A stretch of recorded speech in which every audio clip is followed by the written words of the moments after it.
Dr. Richard Lee akhirnya ditangguhkan penahanannya pada hari Rabu 29 Desember 2021 malam dan diunggah melalui akun Instagram pribadinya.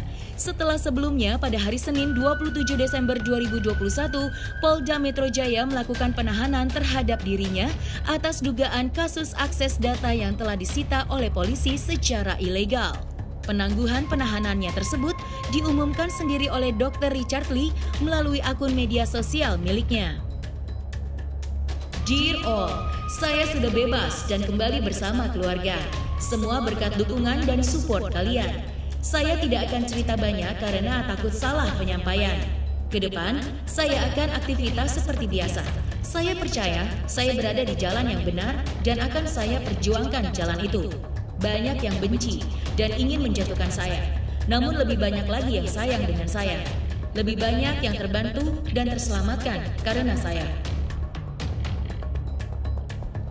Dan setelah Dr. Richard Lee mengumumkan penangguhan penahanannya, tidak lama kemudian publik pun terkejut dengan keputusan dari Dr. Richard Lee dengan tidak menggunakan jasa kuasa hukum dari pengacara Razman Arif Nasution yang mana selama ini diketahui publik selalu menemani dan memberikan pembelaan hukum ketika Dr. Richard Lee sedang menjalani proses hukumnya di kepolisian. Mengetahui dirinya dipecat oleh Dr. Richard Lee, Razman Arif Nasution pun meradang. Dan terhadap Dr. Richard Lee, saya tidak ada urusan. Perlu saudara Richard Lee tahu, saya Razman Arif, saya nggak ada urusan dengan kau.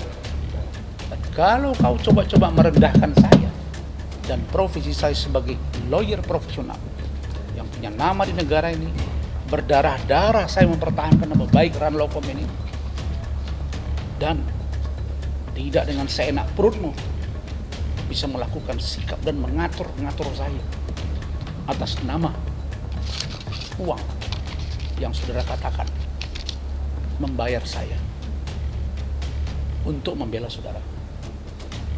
Saya Razman Arif Nasution, saya jelaskan, saya mengerti, saya khatam dalam bahasa Arab Al-Qurannya khatam, tamat.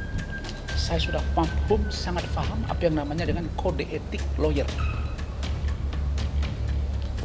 Rahasia klien memang tidak perlu ditangkap.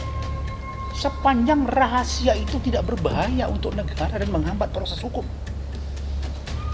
Yang justru yang terjadi adalah apabila lawyer mengetahui dan membiarkan kejahatan itu, bahkan ikut menghalang-halangi proses penegakan hukum, obstruction of justice seperti yang dialami oleh saudara saya, sahabat saya Frederick Yunadi. Yang terjadi adalah dia yang ditangkap. Jadi saya tidak bisa ditawar-tawar Richard. Saya tidak bisa ditawar-tawar Reni, istrimu Dr. Reni, alias Dr. Hen, yang katanya saudara tidak lagi memiliki Athena dan lain-lain. Dan juga tantenya, karena katanya Richard ini sekarang sudah nonaktif di beberapa Athena, dan seorang tantenya yang saya anggap melecehkan saya dan memaksa saya untuk melakukan perlawanan hukum terhadap polisi, yang saya anggap situasi hari ini, kondisi hari ini, penahanan hari ini terhadap saudara Richard Lee berbeda jauh dengan Agustus 2021 atau 5-4 bulan yang lalu.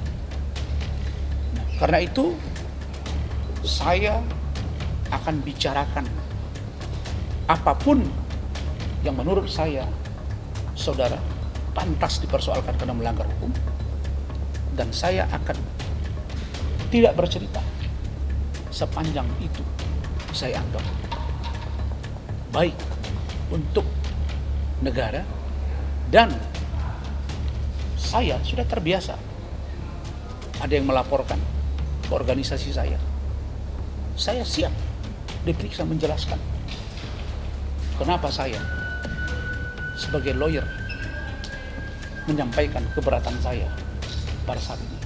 Dan saya percaya organisasi saya pasti pasti akan menjaga saya. Karena filosofi lawyer adalah officium nobile, yaitu pekerjaan yang mulia.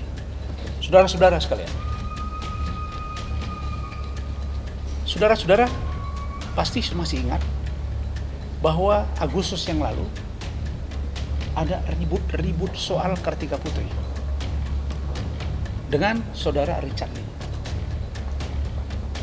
Dan pada saat itu saya dihubungi oleh seorang klien saya yang sangat baik, sampai hari ini sangat baik, yaitu saudara Dr. Oki Pratama, pemilik Benings Klinik Indonesia.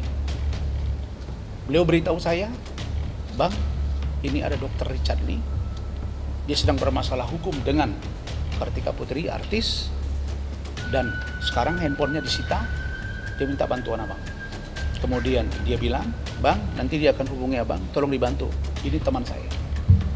Saya ini tidak pernah mau cari-cari nama orang, saya nggak pernah mau cek, nggak pernah mau tahu selegram kah, artis kah. Yang tahu saya kerja dan lihat TV itu aja. Tapi begitu diberitahu ya, tentu saya searching, ini siapa Dr. Richard? Saya suruhlah tim saya, keluarga saya, yang kebetulan istri saya, cek. Terus, oh ini Richard yang suka review, oh ini orangnya. Terus tidak berapa lama dia telepon saya. Saking dia butuhnya sama saya bilang saya besok akan berangkat ke Pekanbaru, dan setelah itu saya ke Palembang hanya 2 hari. Setelah itu 2 hari saya akan ke Palembang. Tapi saking dia ingin ketemu saya, dia bilang, Bang, biar saya terbang dari Palembang ke Pekanbaru. Itu masih ada datanya. Dia datang menemui saya ke Pekanbaru, saya menginap di Hotel Jatra, dan di sana menyampaikan keluh kesahnya. Saya terima surat dengan baik bahwa dia minta sebagai kuasa hukum. Hari itu juga kita posting, dia posting, dan besoknya saya langsung dihubungi oleh Kartika Putri. Kartika Putri chat saya, selamat Bang, abang jadi lawyernya Pak Lee atau Dr. Lee. Saya nggak ngerti penafsiran hukumnya, LEE ini Lee apa Lee? Itu biar ahli bahasa. Langsung saya telepon Kartika Putri.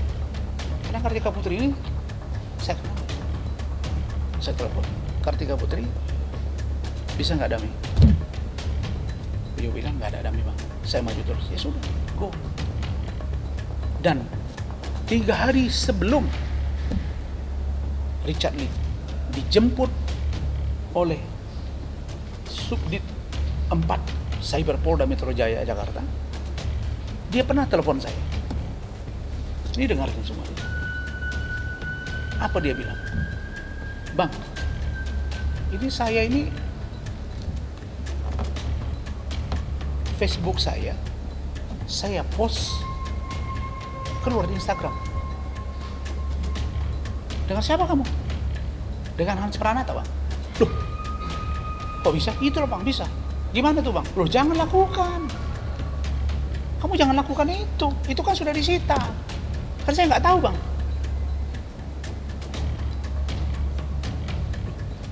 Saya bilang, silakan, saya tidak menyuruh, tidak melarang.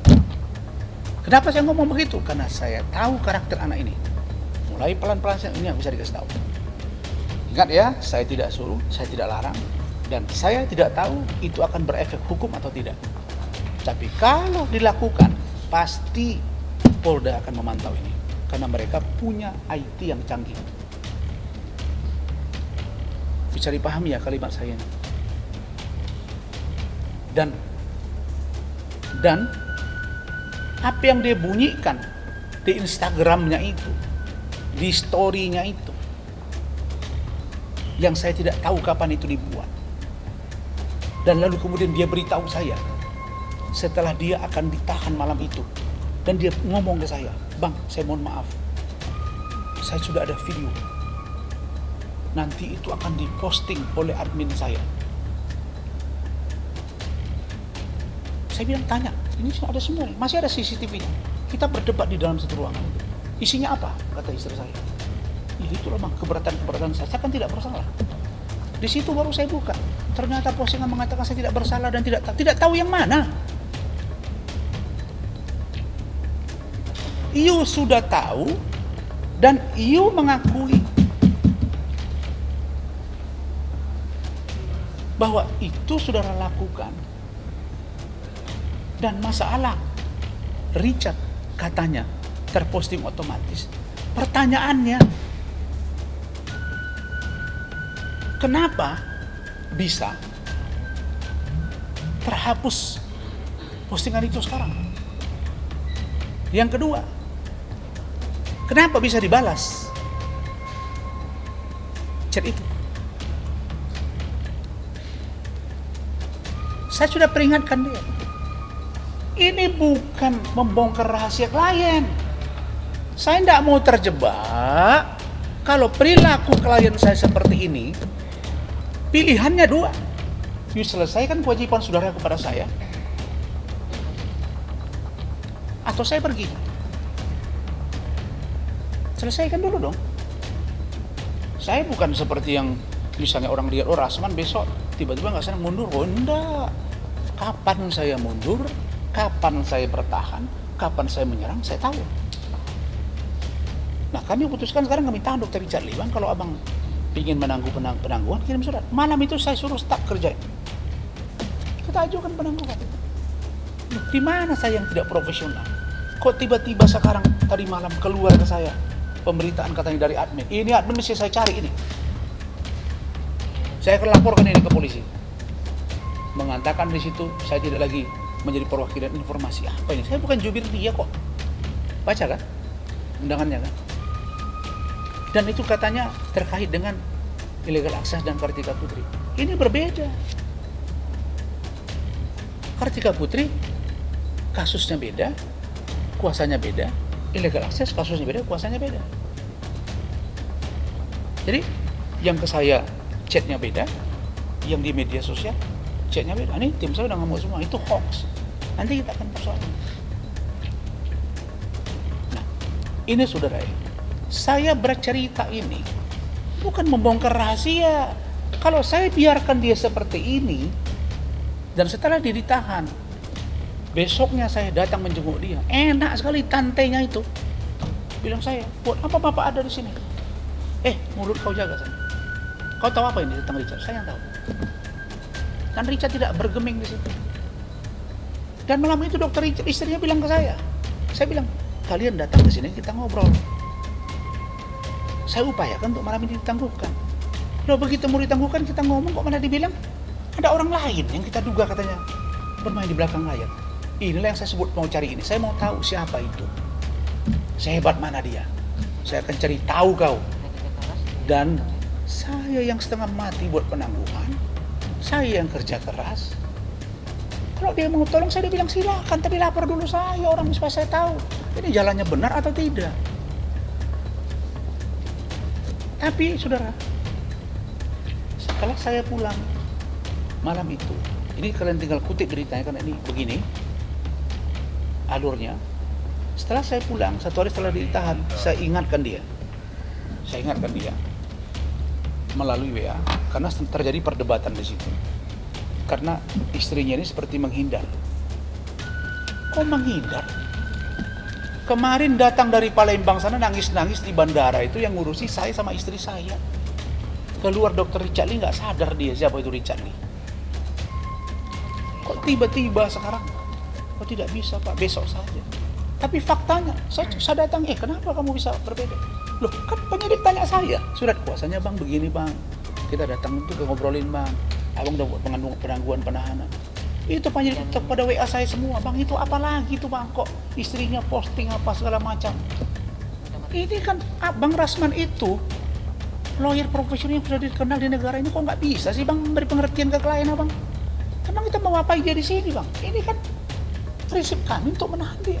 Saya sendiri pernah mengalami hukuman. Hanya nampar ponakan 2004-2015 kita dieksekusi bos. 3 bulan. Kok dia pula merasa bahwa dia tidak pernah bersalah? Kita tidak merasa bersalah, nanti di pengadilan kita buktikan. Saya udah bilang, kalau kamu ada lawyer baru, kasih tahu saya. Selesaikan kewajibanmu ke saya. Richard, jangan cari masalah sama saya. Ya, jadi intinya saudara, bahwa saya minta Richard Lee untuk membuat dua pilihan. Cabut suratmu itu atau selesaikan kewajibanmu. Dan kewajibanmu ini terangkai semua. Saya dikontrak di perusahaanmu 10 tahun. Dan kasus-kasus lain ini saya tanda tangan kuasa tanpa dibayar. Saya tanda tangan kuasa berdasarkan kontrak perusahaan. Dan kalau saya tahu sebanyak ini masalah dia, belum tentu saya mau, bos. Tapi konsekuensinya saya terima. Tapi jangan seenak perut kau bilang-bilang bayar untuk bantu kau. Bantu kalau kau benar. Kalau kau tidak benar, ya saya bantu hak-hak kau. Paling meringankan hukuman, diperjuangkan. Tapi kalau untuk membebaskan kau, saya sudah bilang sama tantenya dan di depan dia, tidak ada satupun pengacara di dunia ini yang berani menjamin seseorang. Itu poinnya. Jadi Richard, Dr. Reni, jangan kalian menyesatkan opini publik. Jika Dr. Richard Lee saat ini sedang ditangguhkan penahanannya, maka di lain kisah, Nia Ramadhani dan Ardi Bakri kembali menjalani sidang lanjutan kasus penyalahgunaan narkoba di Pengadilan Negeri Jakarta Pusat. Sebelumnya, jaksa menuntut Nia Ramadhani dan Ardi Bakri untuk melakukan masa rehabilitasi selama 12 bulan. Atas tuntutan jaksa tersebut, Nia Ramadhani pun meminta kepada majelis hakim agar diberikan keringanan vonis. Baik Nia maupun Ardi mengatakan sudah mengakui kesalahannya dan ini bukanlah perbuatan yang untuk ditiru oleh masyarakat, terutama untuk anak-anaknya. Nia Ramadhani pun dalam sidang kali ini merasa bahwa dirinya hanyalah manusia biasa yang bisa melakukan kesalahan. Terima kasih atas kesempatannya dan waktu yang diberikan dari kami untuk menyampaikan beberapa hal.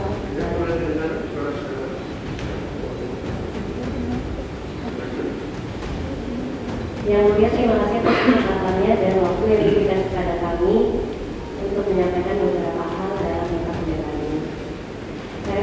Saya berharap diberi keringanan atas putusan terhadap kami dengan memohon agar yang mulia akan mempertimbangkan lama rehabilitasi yang sudah kami jalankan selama kurang lebih 5 bulan, di mana saya pribadi mendapatkan banyak pelajaran tentang bagaimana saya hidup lebih sehat, dengan melakukan komunikasi dengan baik, dapat mengelola emosi saya dengan cara sehat, dan juga pelajaran dari sisi religi yang dapat mengelola emosi saya, dan juga pelajaran dari sisi religi yang membuat saya ini dapat lebih berserah pada Allah.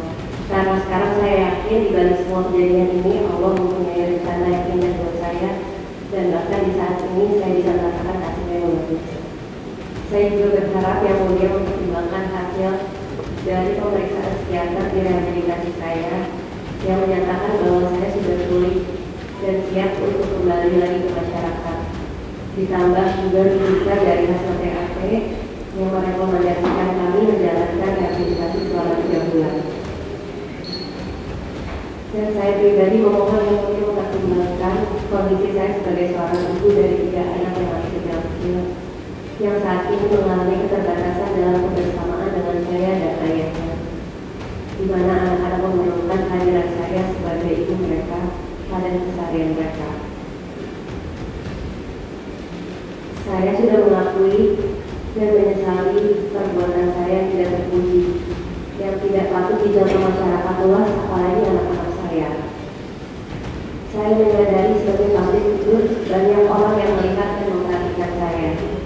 Tapi saya mohon pengertian yang mulia bahwa walaupun saya adalah public figure, di lain sisi saya hanya manusia biasa yang bisa melakukan kesalahan dan mempunyai kelemahan. Sama dengan manusia lainnya, saya jauh dari sempurna. Saya saya bersungguh-sungguh memperbaiki kelemahan yang saya miliki tersebut. Dan insya Allah dengan bantuan yang mulia, saya siap untuk menjadi dunia yang lebih baik lagi dan memerankan peran saya sebagai seorang istri, ibu, dan juga individu yang dapat memberikan manfaat bagi banyak orang. Hanya dengan dukungan yang mulia dan yang pasti kehendak Allah Subhanahu wa Ta'ala saya mampu mewujudkannya. Terima kasih.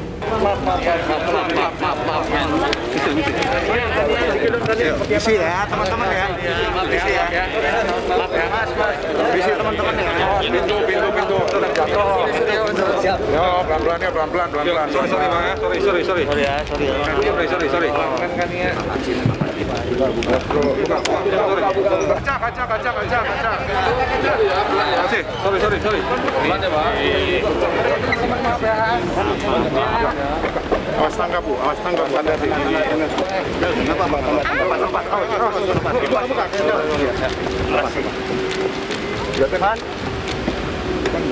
Ipan udah.